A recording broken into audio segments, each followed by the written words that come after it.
How to get spiffy. There are 5 steps to a strategic planning process. These steps can be used to address any need. Step 1. Recognizing and identifying the need and understanding what needs to change. Step 2. What do we already have that addresses the need? And what do we need that we don't have? And how are we going to get it? Step 3. Mapping it all out. How do we address our needs? Step 4 is simple.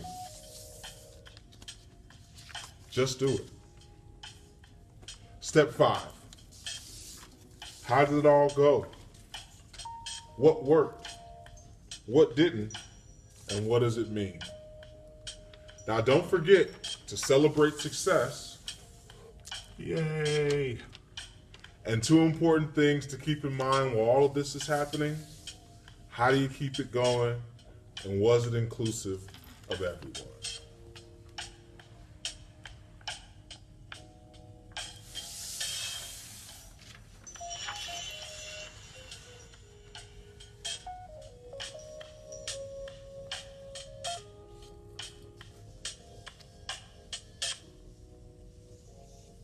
One. How we get things done with purpose. Step 1. During the first step, it's important to gather local data, both qualitative and quantitative, to decide what's happening in your community. Step 2. You must gather resources from your community. These include people, physical, and community resources. It's important to gain buy-in from your community as well. Step 3, you must map out an effective approach to addressing the needs found in your data collection. Step 4, put your plan into action. Just do it. Step 5, ask yourself, how did we do? Did anything change?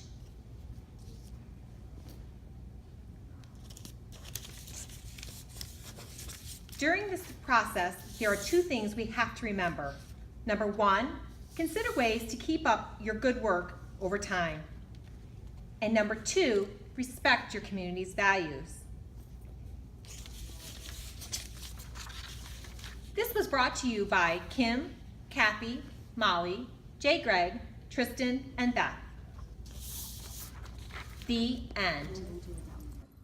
Go. Hello. Today we are going to talk about how to create community change. Making changes in your community can be hard work.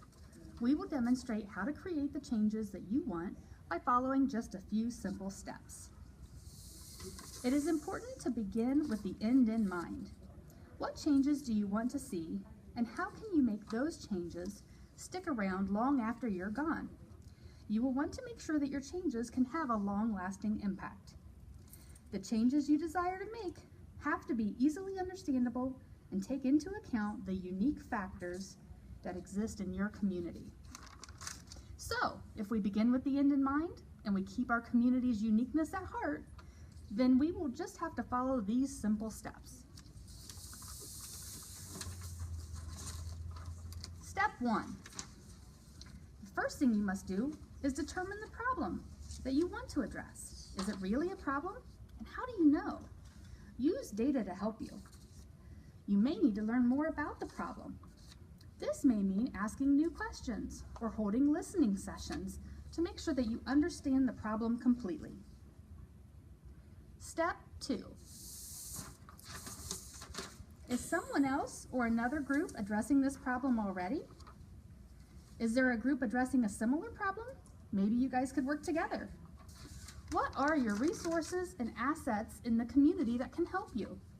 Resources can be money, people, skills, space, media, or time.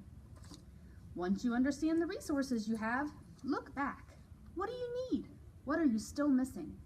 Try to fill your known gaps and holes. Step 3.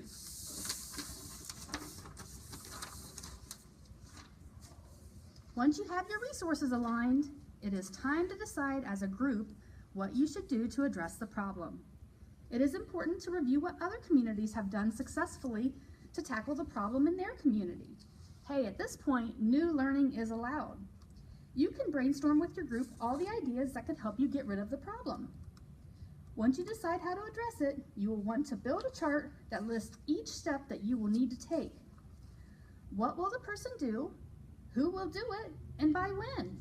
Timelines help. Step 4. Once your chart is built, it's time to put all of your work into action. Follow your steps, communicate your needs and barriers, and get to work. Step 5. Look back. Did you create the changes that you wanted? Why or why not? What did you learn? What might you do different next time? Use these lessons to reflect on while you start tackling a new problem in your community. Well, that's it. Voila! You have just learned all the steps of the Strategic Prevention Framework. Why on earth do adults make this sound so hard?